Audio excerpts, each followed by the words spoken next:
मनुष्य अगर शिक्षा प्राप्त ना करे तो पशु के समान होता है और शिक्षा जो है आपको शिक्षा ही शून्य से शिखर पर पहुंचा सकता है। इस आदरणीय मुख्यमंत्री जी श्री नीतीश कुमार जी हमारे को रिजर्वेशन दिए हैं हमारे ये पुलिस विभाग में, तो वहीं से मेरी वर्दी की चाहत जागी।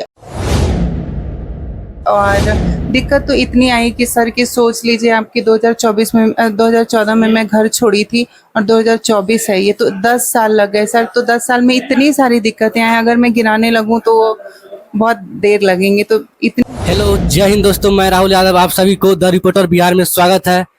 अभी हम गुरु रहमान सर के कोचिंग से निकले हुए देश की पहली ट्रांसजेंडर महिला से मिलाते हैं जो दरोगा बन करके अपने समाज का नाम ऊंचा किया है।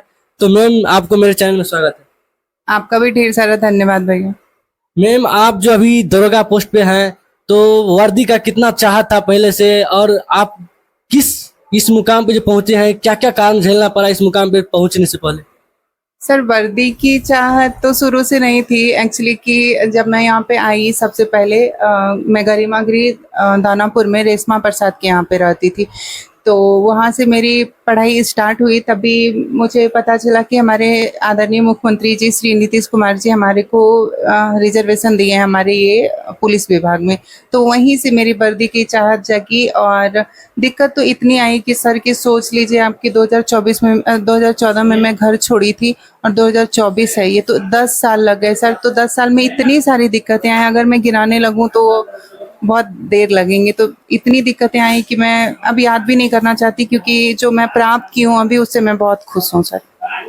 मैम, आप जो दरोगा पोस्ट पे अभी हैं फिलहाल में, तो वर्दी का चाहत तो बोल रहे हैं कि पहले से थी नहीं, पर मुख्यमंत्री के आने से जो कुछ शब्द बोले हैं जिस कारण से आपको वर्दी का चाहत लग गया है, तो आप जब वर्दी का चाहत में पहुंच गए हैं, तो इसका कारण का रीजन जो आप गुरु रहमान सर को देते हैं, गुरु रहमान सर कोचिंग के यहाँ से आप जो हैं, जिसपे गुरु रहमान सर के बारे में क्या शब्द बोलना चाहते हैं? उनके लिए तो शब्द यही बोलना चाहूंगी, जितना बोलूं उनके लिए गुरु के लिए कम होता है। गुरु का कोई वो नहीं आसान नहीं चुका सकते, क्योंकि गुरु तो गुरु होते हैं। मम्मी पापा के बाद सर्वश्रेष्ठ स्थान गुरु का होता है जीवन में।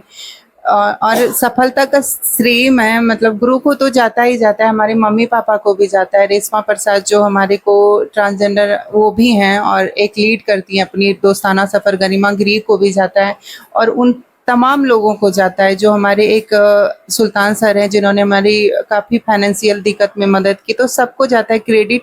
और गुरु के लिए तो बस बोलूँगी कि ये जो कोचिंग है ये इतना अच्छा है कि आप सोच लीजिए कि आप एक ट्रांसजेंडर का इंटरव्यू आज ले रहे हैं इधर पे, तो मैं यहाँ पे बहुत कंफर्ट होके पढ़ी हूँ। मुन्ना सर हैं यहाँ पे, कुणाल सर हैं, परवीन सर हैं, शशि सर हैं, सुबोध सर हैं, जितने सारे शिक्षक हैं यहाँ पे सारे बहुत अच्छे हैं, और इसलिए मैं यहाँ पे पढ़ पाई। इसलिए मैं गुरु रहमान सर को तो दिल से ढेर सारा धन्यवाद देना चाहूँगी।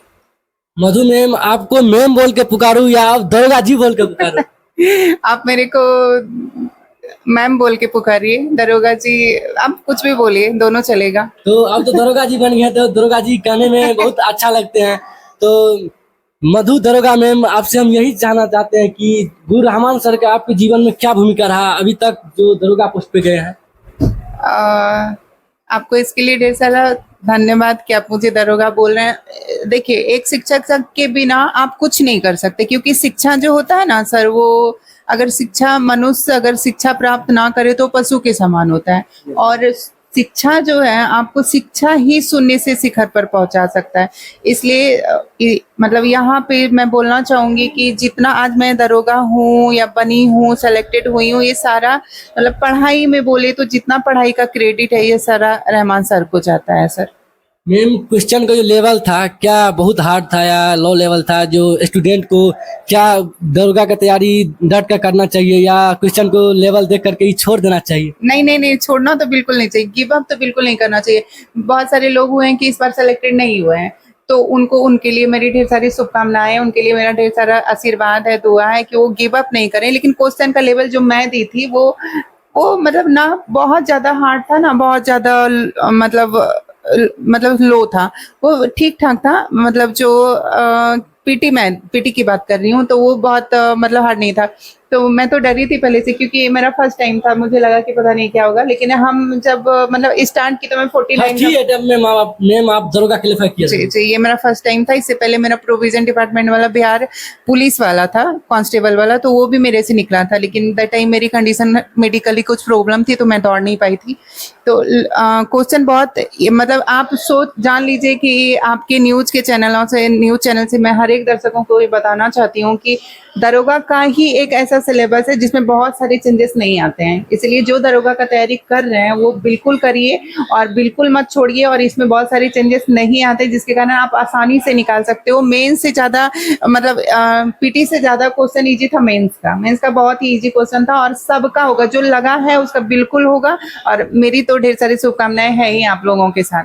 मैम जो लड़की जो तैयारी कर रहे हैं गौ समाज से हैं, वो लड़की जो है पटना आते हैं जी और पढ़ाई करते हैं, जो माता पिता के पूरा विश्वास पे, अटूट विश्वास पे पटना आते हैं, पढ़ाई करते हैं। और उस लड़की के बारे में आप क्या कहना चाहते हैं जो दरोगा की तैयारी करते हैं? एक मान लीजिए फर्स्ट अटेम्प्ट में नहीं हुआ, सेकंड अटेम्प्ट में नहीं हुआ, थर्ड अटेम्प्ट है उसके लिए, तो वो कैसे तैयारी करे जो निकाल ले? देखिए, लड़कियों का जीवन ऐसा है ना कि उसको लिमिटेड टाइम मिलता है। तो मैं तो ये कहना चाहूंगी कि आजकल बहुत सारे टिकटॉक बनाते हैं ना सर, बहुत सारे अपने टाइम को वेस्ट कर देते हैं इधर आके। मतलब बहुत सारे, मैं किसी को ब्लेम नहीं कर रही हूँ, मैं जो देखती हूँ वो बोल रही हूँ। तो ये सब पे थोड़ा कम फोकस करके अपने सारे आप भूल जाओ, खुद को भूल जाओ कि हु आई एम। तो आप वो सारा भूल के आप एक बार, बस मैं तो कहती हूँ कि दरोगा के लिए 6 से 8 महीने 6 घंटे पढ़ लीजिए। मैं लिख के देती हूँ, चाहे वो लड़का हो चाहे लड़की, वो सिलेक्टेड होने से उनको कोई नहीं रोकेगा।